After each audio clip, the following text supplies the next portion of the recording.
Good morning. We will again continue from where we left off yesterday, and I had shown you the slide on the dual process, and I said that I haven't finished, and I'll continue. So let's quickly go through this slide. What we said is that the ammonium chloride solution, which is being obtained after you filter out the sodium bicarbonate, that is being fed back into the ammonia absorption tank, and into this one is adding ammonia and NaCl, because we will need more sodium chloride, but you don't add NaCl into that here.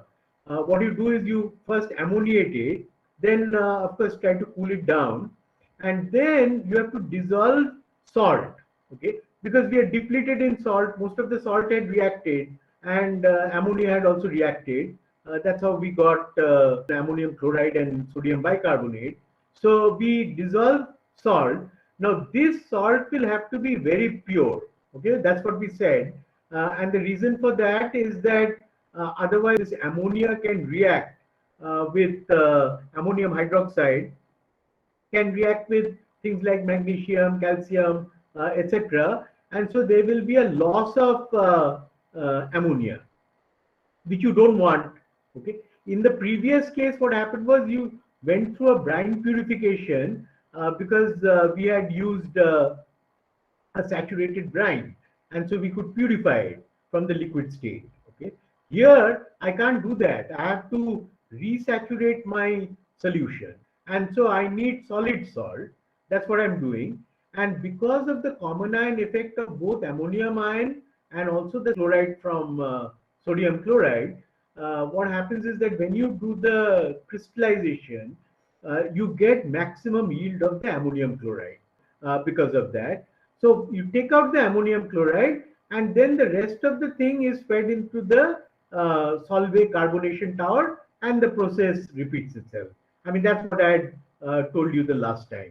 Now, let us try and understand what are some of the issues. One is that now what we are doing is that we are dispensing with the step of treating ammonium chloride with lime, because we are using ammonium chloride as a second product. So, but that means also that you will have to have now a much larger availability of ammonia, because now the ammonia usage is stoichiometric, not catalytic, which means that you may have to invest in setting up a ammonia plant or bringing in tankers of ammonia, which again is a big problem. And people might say that, look, I'm in the business of soda ash, I'm not in the business of ammonia. Second is what I mentioned to you. Unlike in the previous case where I could make a brine and then I could purify the brine to remove impurities, in this particular case I can't, because I have already got an undersaturated solution and I'm just trying to dissolve more salt into it. What that means is that I need an extremely pure salt in this particular case. Third, because I've got a huge refrigeration load because of the need to take out ammonium chloride, a lot of people may not be interested because it's a very high power cost, and especially in India where our power cost is extremely high, people might say, no, I would much rather recycle the ammonia. Okay. The fourth thing is that ammonium chloride, especially when it is highly concentrated, which you'll require for the crystallization, when you get solid ammonium chloride, it's extremely corrosive. And so because of that also people are cautious, because you need special types of line equipment, just to make sure that you don't have a serious problem of corrosion. Another is that you see, once I have dispensed with the need to regenerate my ammonia, then I don't need lime. Now, if I don't need lime, now I'm not also going to get carbon dioxide from the decomposition of limestone. Then the question is, where will I get my CO2 from? I need CO2, right, for my carbonation tower. So what should I do? Where will I get my CO2 from? calcium carbonate. No, calcium carbonate, we said that calcium carbonate was ideal because when you decomposed it, you got CO2 and you got lime, which you needed to regenerate ammonia from ammonium chloride. But now I am not regenerating ammonia in this Sir, process. externally from combusting coal. Absolutely. So that's it. So you can put from combustion. Okay, combustion processes. Now I'm just putting, in other words, there will always be in your factory some flue gas or the other. Second, if for example, a lot of companies now make their own power. So if I have to generate power and I have to obviously burn some fuel, so I can generate CO2, etc. from that. Okay? So it need not necessarily be from calcium carbonate. It could be from other sources. The amount of CO2 that I require, of course, it is stoichiometric, but then small quantity of coal can give you a large amount of carbon dioxide. So that would not necessarily be a very serious problem, if you have a source of flue gas. I hope it is clear to you that how somebody has thought very differently. And another, water is a huge problem. I mean, to dissolve the brine, you need very pure water, we said. And so people set up desalination plants. I told you also about forward osmosis, which could be a way. But the beauty about this is that I am recycling my ammonium chloride solution from the carbonation tower. So I don't need water. The water is also getting recycled in this process. Only thing, maybe there'll be some topping up of water, which will always be there in any process. But the bulk of the water is getting recycled. So that would again be another huge advantage of this process. Let us now look at the advantages and of the Solvay process vis-a-vis the dual process, and the disadvantages of the Solvay process vis-a-vis the dual process. Needs continuous uh, needs continuous freshwater input not required dual process. I don't know. Let's see. Okay, so let us try and see the advantages. See, in the Solvay process, I have a much lower requirement of power simply because I don't have the refrigeration and recrystallization of ammonium chloride. So that is the biggest, I wouldn't say advantage, because Solvay process was there already. The dual process, really, it's a disadvantage. There is less corrosion problem because I don't have to take out ammonium chloride, which is extremely corrosive. Third, I can use a relatively lower grade of brine, right? Because I have a brine purification step, okay, which I don't have in my dual process. And the fourth, I don't require an ammonia plant. That's a huge advantage because I'm recycling my ammonia, and only that 0.5% or thereabouts which I'm losing. Okay, that's the only amount of ammonia that has to be brought into the factory. For that, I need not set up a separate plant. That would be a huge advantage.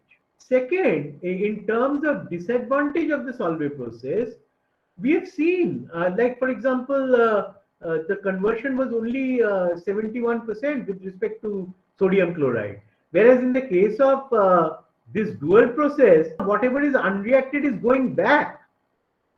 And I'm only topping up with the additional amount of NaCl that is required. So my conversion with respect to sodium chloride will be almost 100%. I have no loss over here. I've got an way of recycling. Third, which is the biggest disadvantage of the Solvay process, that I have a waste to deal with, this calcium chloride brine. What am I supposed to do with it? As I told you, many places the Solvay plants closed down because they could not manage this calcium chloride, sodium chloride effluent. Fourth, in the dual process, I don't have ammonia recovery units, which I would have if I'm recovering ammonia from ammonium chloride. So to that extent, the investment in that process is not there. in the dual process, and it's a disadvantage for the Solvay process. But on the other hand, I have to invest in a refrigeration facility. So it's not as if it's only that I'm not having some capital unit operation, but I've introduced new unit operations. So I don't think it's a huge advantage. More steam consumption in the Solvay process. Now you may want to look at the process and see where exactly the steam is being required. We have places, of course, where you have to heat. So just find out where exactly the steam consumption is involved in the Solvay process. Fifth is or sixth. Normally, in a Solvay plant, you need a larger capacity plant for it to be cost effective. Whereas in the dual process, what has been found is that you can set up relatively smaller plants. So that again gives you more flexibility in terms of the dual process. And as I put, needs continuous freshwater input, not required in dual process, because you have to continuously make fresh brine, and you don't have that problem over here. So these would be the advantages and disadvantages of the Solvay process. As I told you, the dual process has got many advantages. Some countries, as I told you, like Japan, they practice the dual process in many of their plants. But most countries, not a single plant in India would have the dual process. And even though we have got a huge shortage of limestone, that's going to become a problem. So, I would have thought that the dual process would have been attractive for India. But when I talk to people, I could make out that it is because of this high power requirement, and also because, people are comfortable doing what they're doing. That is the truth. You ask somebody to do something which they have not practiced before, people start getting very jittery. And I think that this tendency to maintain status quo is probably one of the reasons. But then the truth is that if you say all that is great. But the point is that I still have this effluent to deal with. And there are serious issues, like if you discharge it into the sea, such a high concentration of calcium chloride, it can affect the marine life. So there are issues to deal with. It was in that context that a solution was devised, how to try and address this particular problem. Okay. Now, the solution really is based on this particular slide which I had shown you earlier. And what I told you is that in seawater, the sulfate content is, in molar terms, is roughly about 3 times the calcium content. Now, does that ring a bell? Does that give you any thoughts on anything? So can you please repeat what you said, sir? Yeah, I told you that there is a problem of this calcium chloride brine. Okay. We also know that most of the Indian companies, like for example Tata Chemicals, Nirma, they make soda ash. They also make sodium chloride.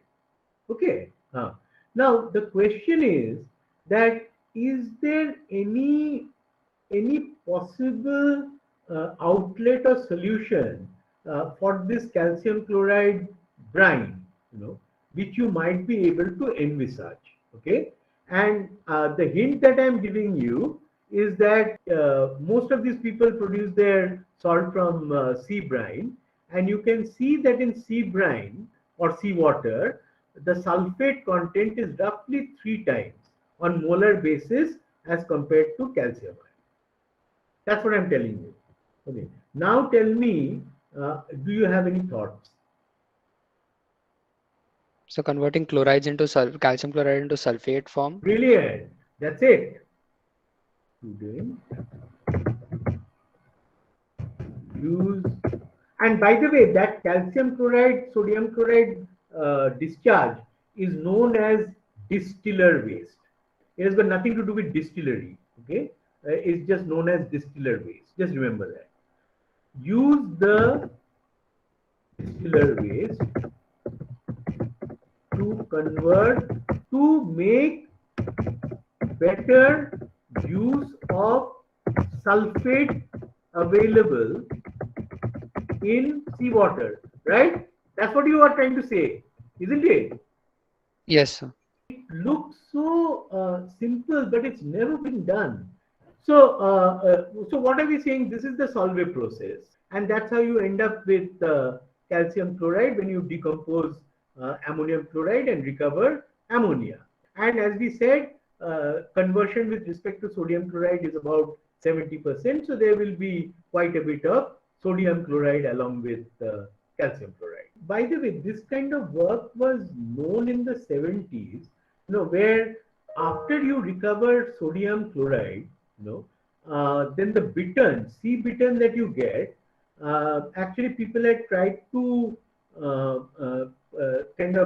make use of this calcium chloride to recover potassium salts, from the sea bittern. And the reason why that happens is that once you eliminate all sulfate from the bittern, then you can get a particular form of potassium salt from which it is easier to recover potassium. Okay, and we will be discussing that when we talk about fertilizers. All right, I'm not going to go into that now. But it also looked very interesting and potentially promising that instead of putting this in after recovering salt, what happens? Suppose you just put it back into the seawater. The incoming seawater which I am using to produce NaCl. Because after all, that's where I'm taking seawater that is becoming NaCl. That is the same NaCl that is going into my Solvay process. Okay. So the question was, what happens if I put it in here? Now, what did we see that before you produce NaCl, you end up producing gypsum. Okay, that's what comes out. But because the sulfate amount is 3 times of the calcium amount, so only 1/3 of the total sulfate can at most become gypsum. Okay, 2/3 is just going into the rest of the brine, and if anything, it's creating a nuisance value in the salt. That some of the salt will end up being contaminated with sulfate. Also, we found that calcium concentration tends to increase with increasing solubility of NaCl. So that's another problem. Okay. So the question was that can we completely remove the calcium, and also the sulfate by actually putting in a stoichiometric amount of calcium chloride. Okay. So you put in enough so that, whatever we saw, this shortfall, you try to meet that shortfall by putting in calcium chloride. Okay. Now, when you do that, what happens? You end up actually producing 3 times the amount of gypsum. Okay. And gypsum is a very valuable commodity. I mean, in all your cement production, you need gypsum. Okay? And this is huge, okay, in terms of the gain. Second, it's not an unexpected gain. Okay, what happens is that because you're forcibly removing all the calcium and consequently also the sulfate by putting in this calcium chloride, so what happens is that the salt that you produce from such forcibly desulfated brine is much purer. And so the downstream purification that you normally have to do of the salt, that cost goes down dramatically. And you can see like sulfate, which used to be something like 0.8 to 1%, in the raw salt, it's come down to what? About 0.1%. Okay. So, there are huge gains in terms of the purity of the sodium chloride, which helps you in the downstream operations. Okay, so that's another big gain one got out of this. The third is because the calcium chloride is not just pure calcium chloride. There is about 30% of that initial sodium chloride which is also there. So you're putting back that sodium chloride in a concentrated form. So the incoming seawater amount will reduce. So I've got less of raw material to process. Okay, so you can see, I mean, something which was basically a nuisance, this distiller waste, actually turns out to be a potentially very attractive thing, especially for all companies who are producing both sodium chloride and then they're producing soda ash. Now you can do a quick calculation, and you can see that if you look at all the mass balance, how much sulfate there is in salt, how much in seawater, how much seawater I require to produce 1 ton of salt, how much soda ash I get from 1 ton of salt. Okay, and I work out the whole thing.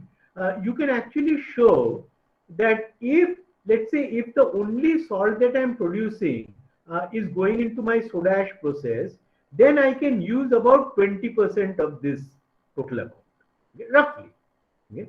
But if some company is smart, and in fact some of these companies have done that, if they say that, look, I mean, I will produce more salt, I'll make edible salt, I'll make chlor-alkali, okay? And then I can use up the complete amount of my distiller waste. Never take anything for granted. You should say, hey, even in these so-called very established processes, I will find an opportunity. That is what you should try and do. That is what the course is about. Okay? Course is not just to impart knowledge. It's much more. And every time you should question and see if there's an opportunity.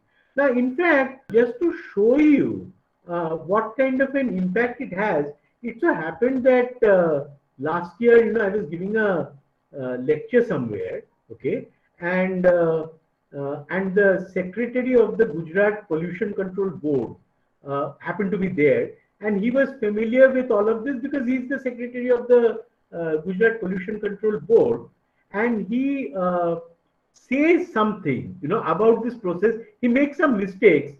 You ignore those. I had a small doubt before, sir. Yeah, yeah.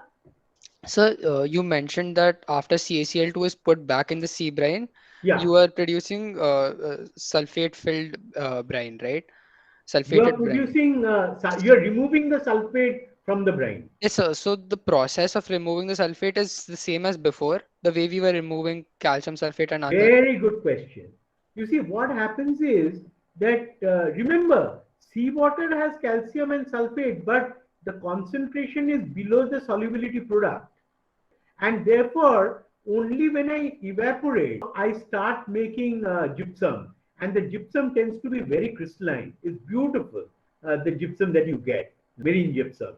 Now, in this particular case, if you put it back into the seawater, then what happens is that it's still below the solubility product, but as I evaporate, my gypsum will start coming out, and I can get it with the same kind of crystallinity as I was getting before.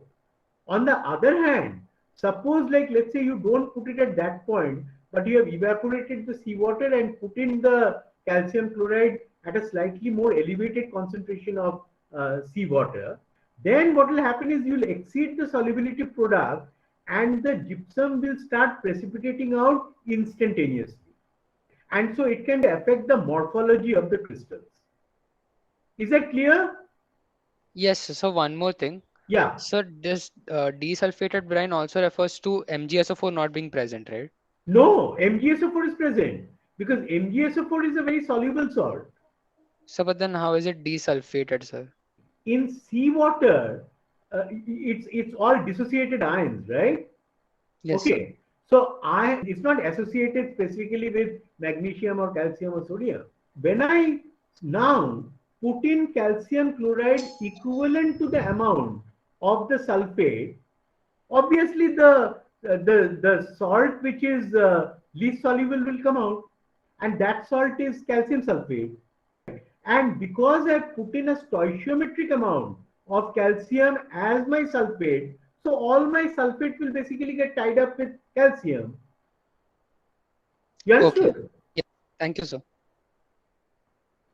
And I hope you can also understand we are talking about very trivial things to do. You know? I mean, of course, it looks trivial, it's not so trivial. But what are you doing?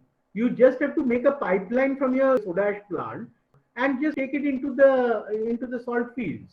So just it's about I think a 1 minute video. You can listen to it.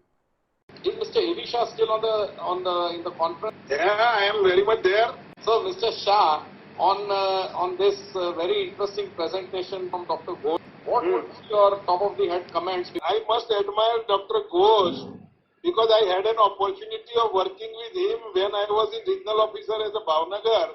He was a director there in the CSMCRI, and I gathered some knowledge from him. The soda ash industry, Nirma, is the really zero liquid discharge industry compared to others. In real terms, Nirma is achieving zero discharge, which is invented by Dr. Ghosh. That ammonia bearing effluent, they are treating with the chloride, and it becomes a calcium chloride effluent, which is used in the salt plant, where they are enhancing the recovery of the salt as well as they are getting the gypsum, calcium sulfate as a byproduct.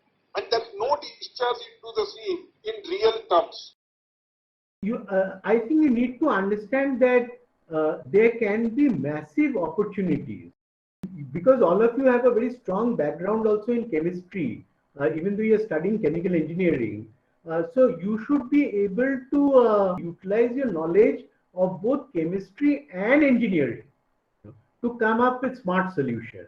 Sir, why can't we sell calcium chloride directly, sir, after separating it from the brine, sir? There are people who recover some calcium chloride, but remember that obviously there would be a huge thermal energy input because you have to take it up to the saturation point, and calcium chloride is highly soluble. There's a very large thermal energy input in trying to recover. And secondly, you may not have so much of outlet for calcium chloride. Calcium chloride requirement is quite limited. It goes a lot for things like de-icing applications, etc. But in India, for example, we don't have actually a very large requirement for calcium chloride. Whereas we have a much larger requirement for gypsum. And also don't forget that there was a massive improvement in the quality of the salt after addition of calcium chloride into seawater. I mean, so the gain is not only in recovering gypsum, more amount of gypsum, but also in massively improving the quality of the salt. Okay? Okay, sir. It's been referred to actually in the patent as the Solvay CSMCRI process because it has helped to overcome one of the major limitations of the Solvay process.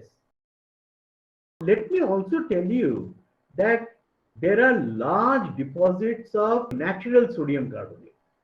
In fact, one of the largest deposits is in Kenya, Magadi Salt Works, which has been bought over by Tata Chemicals. And so they actually own the salt works in Magadi. And so, Tata Chemicals would make soda ash both from a mineral as well as from seawater. The United States has no Solvay plant. It has got huge deposits of sodium carbonate in places like Wyoming.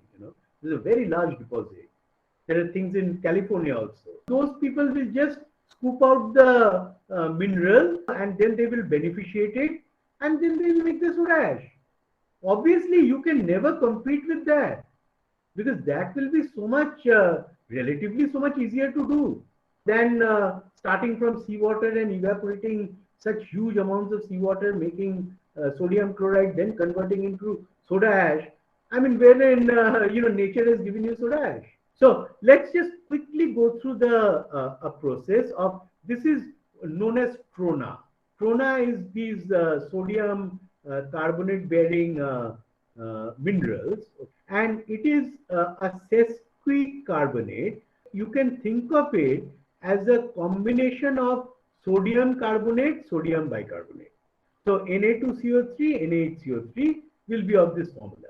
So that's what you start with. Let's say you crush it, calcine it. Why do I need to calcine it? Why do I calcine it?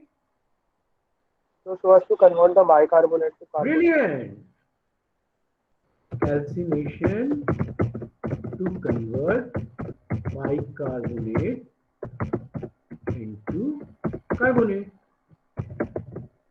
It would also be interesting if someone says, hey, is there an opportunity to recover both sodium carbonate and sodium bicarbonate? Because we also need baking soda. So maybe, I've not seen too much of work around that, and maybe that would be quite a smart thing to do. Why not look at it? Okay. So, I mean, these are the kinds of things that create always an opportunity for research and new development. So after that, you calcine, so it's all becomes sodium carbonate. You dissolve in water to the saturation point because it's a mineral. So there will be other junk, dirt. So you'll have to clarify to get rid of color. You filter it, maybe give a carbon treatment, and then do an evaporative crystallization, and you get your sodium carbonate from this. You're not getting it via the bicarbonate, but you're doing it this way. To me, it seems a bit stupid, this particular process, because we know that sodium bicarbonate is less soluble. Whereas if I've calcined and I've converted into sodium carbonate, maybe I could have recovered some amount of sodium bicarbonate as solid sodium bicarbonate, and just treated it with that much of water. Okay, I'm not going to go through all the details. I'm just trying to be provocative. And I'm just trying to provoke a discussion, and you might have a look at it and just see, based on the all your solubility data, this, that, whether it would make sense, whatever I'm saying, or maybe it doesn't make sense. But always, provoke a discussion. Okay? So what does the clarification mean? Like the tab? Clarification means, like for example, if I've got suspended material, okay, so I may want to flocculate those and clear it so that I get a clear solution. Because otherwise, all those suspended material will end up in my soda ash when I'm doing evaporative crystallization. Clear? Yes, sir. We are through with soda ash. Now we will come to the chlor-alkali work. As you know, how important chlor-alkali is, and both chlorine and caustic soda are extremely important. Remember that caustic soda is far more alkaline than sodium carbonate. It's a very strong alkali. So there's a lot of interest. I can also get a strong alkali in terms of lime, but lime has a fundamental problem that if I'm using things like sulfates or sulfuric acid, etc., it can lead to precipitation. There are problems. For example, if I'm using bleach, a lot of the bleach is sodium hypochlorite, which goes into detergents, whereas not necessarily calcium hypochlorite. So those are important. Now, chlorine has, over the centuries, it's saved countless lives. I don't think any other chemical has saved more lives than chlorine, because all our water purification was through chlorination when you did not have any fancy techniques. And God knows how many millions and millions of lives would have been saved because of chlorination. So you can see what a massive role it plays. But it does what? It basically kills the germs, all the things that can otherwise cause problems for you. But it doesn't end up in the water, and so you'll see no chlorine in product. So it does its job, but after that it disappears. There are many others where you will process things, and the end product itself will contain chlorine. Like for example, dichloromethane, the chlorine is there. Polyvinyl chloride, chlorine is there. CFCs, chlorofluorocarbons, chlorine is there.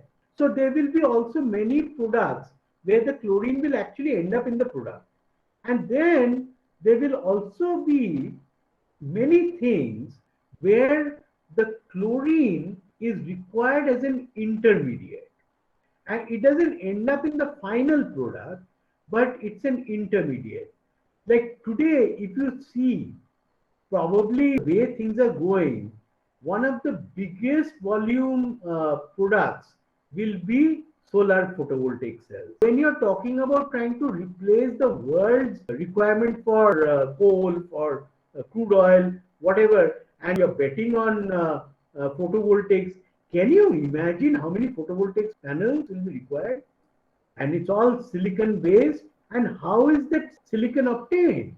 That silicon is obtained from silicon tetrachloride, SiCl4. You hydrolyze that to silicon dioxide, or you can reduce it directly and make pure silicon. This silicon will be 99.999% pure, because I have converted my silicon away from all my impurities in a gaseous form.